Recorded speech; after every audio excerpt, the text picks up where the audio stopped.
So first is bring faith in God. We will assess it. What is the concept about God in Hindu religion? When we ask a common Hindu in how many gods do you believe? Few would say 3. Few would say 10. Few would say 100. Few would say 1000. Few would say 33 million. But when we ask a Hindu priest who is well aware about Hindu scriptures, that Hindu will say that Hindus should only believe in one God and only one God should be worshipped. But a common Hindu believes in one philosophy which is called pantheism. Pantheism means usually ordinary Hindus believe that everything is God. Trees are God, humans are God, sun is God, moon is God, snake is God. We Muslims believe everything is of God. Trees of God, human being is of God, sun is of God, moon is of God, snake is of God. The important difference Hindus and Muslims is ordinary Hindus say everything is God. We Muslims say everything is of God. There is one important difference of. If we will remove the difference of, then Hindus and Muslims will unite. Viewers, you just heard the views of Muslim religious spokesman Dr. Zakir Naik. And now let's hear the views of Jagat Guru Tattvadarshi Sant Rampalji Maharaj. Like there are 500 seats in Member of Parliament of India, they all are called MP Sahib, Member of Parliament, and every state separately has MLA seats. They are called MLA Sahib. So they are all Sahibs. But all these Sahibs have one controller. They all are of that one Sahib. They themselves are all Sahibs, and they all are of that one Sahib, one God, who is the Prime Minister.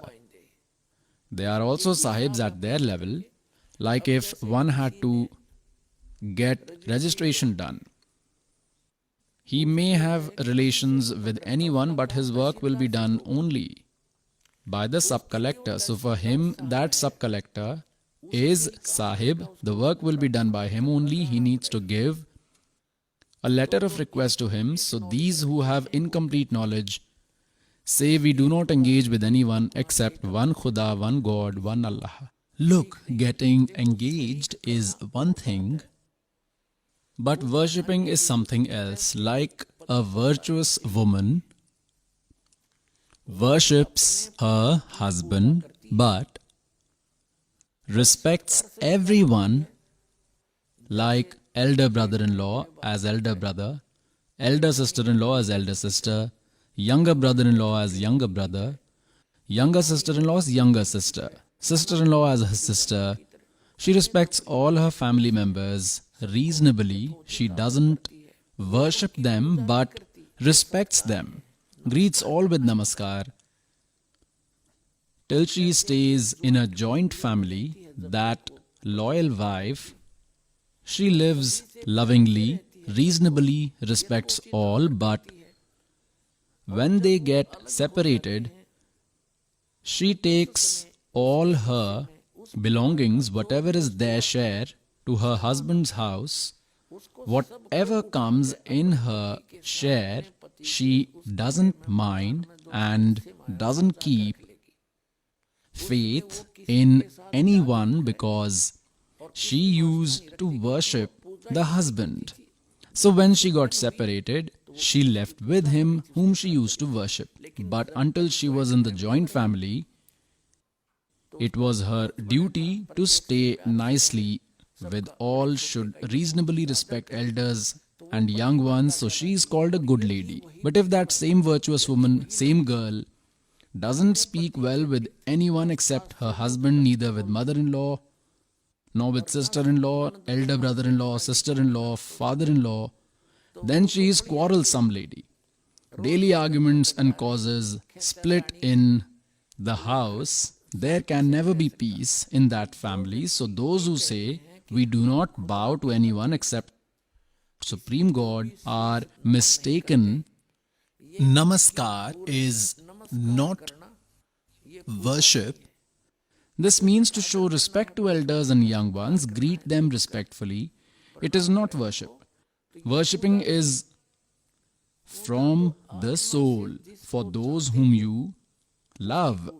Rest all our activities which we must do, like if we need water, to get water, we worship water. And where is water? It is underground. To get water from earth, water is sacred for us, but to get that, whatever process we use and whichever equipment we use, we do not worship them. We perform activities with them in order to get what we worship. So whatever we practice, bowing, prostrating, charity, doing prayers in the morning, afternoon and evening, call it Nitya Niyam or Namaz, or call it spiritual practice or knowledge practice, it's all the same. Then chanting mantras, the correct ones as told, all this is procedure to get the Almighty, to get that Allahu Akbar means to attain that complete God and to go to the eternal place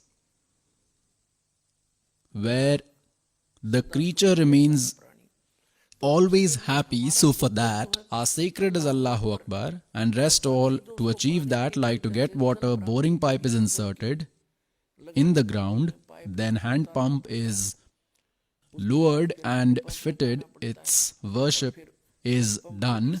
We move it like this, then we get that the thing for which we performed all these activities. Similarly, our sacred God is Kabir Dev, Kabir Allah, and to achieve that place where there is no sorrow, to go there we need to do all these activities.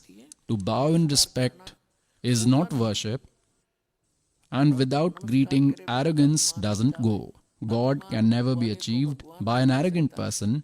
आधी नी के पास है पूर्ण ब्रह्म दयाल, मान बड़ाई Mario बेअदबी सरकार. So today, this servant is trying to make clear, like there is a state and there is a chief minister and he has other ministers. So this Brahm, Kshar Purush, plays the role of the chief minister of one state who gave knowledge of Quran Sharif, who gave knowledge of Bible, who gave knowledge of Srimad Bhagavad Gita, who gave knowledge of all four Vedas, Rig Ved, Yajurved, Samved, Atharved. He plays the role of one chief minister in one universe. He has three sons, Rajgun Brahma, Satgun Vishnu, Tamgun Shivji. They are his ministers of three departments. Apart from them, under them, there are a lot of other deities like Varun, god of water, the sun god who is in charge of all light sources. Like there is an electricity department, its minister is called the power minister. He is not the powerhouse, he is not the root, he is a person, a movable minister. He is the controller of that electricity department. Similarly, there is an irrigation minister, means the minister of irrigation canals. He is not a canal. Similarly, there is sun god. Sun is a deity. You see the fire ball, you see the sun. There are lots of suns in this solar system, and he is in charge of all these light sources. He is a separate minister. Like there are earths, they also have one deity for all earths, Goddess Earth. She is the controller of all these planets, all these come under her. So they are all gods, they are all lords, they are sahib of their departments, they are God, Allah. They are all God, but their overall controller, God, who is the Lord of infinite universes, He is Allah Ta'ala. Therefore, He is called Allah Ta'ala. Allahu Akbar, the great God. It means there are smaller gods as well, smaller lords. That is why He is called bigger. Otherwise, there was no need to call Him bigger. Had there been no other gods, if there were no other gods or lords, then what was the need to call Him big? What is the need to call Him Kabir, like Muslim brother believe Him to be big? So Allahu Akbar means the great God, bigger Allah, means there are smaller Allah as well. Smaller gods also, smaller lord of their respective area. This is defined to you, nothing else to say. Now I will show you the knowledge giver of Quran Sharif, the knowledge giver of Srimad Bhagavad Gita, and the knowledge giver of 4 Vedas. The 5th Veda is the Suksham Ved, which has the correct spiritual knowledge. It is given by complete God. By that complete God, He spoke Himself with His holy mouth, which is available with this servant, based on which I was able to understand this whole knowledge, otherwise it was all upside down.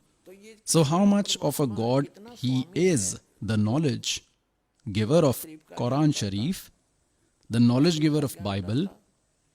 Bible contains 3 holy books bounded together. Number 1, Turat. Number 2, Zabur. And number 3, Injil. Collection of all these 3 is called Bible. So its knowledge giver is also this Brahm. The knowledge giver of Quran Sharif is also this Brahm. The giver of the knowledge of Srimad Bhagavad Gita is also Brahm, and the giver of knowledge of 4 Vedas is also this Brahm. And Almighty Supreme God came and gave this complete knowledge, which has the overall knowledge.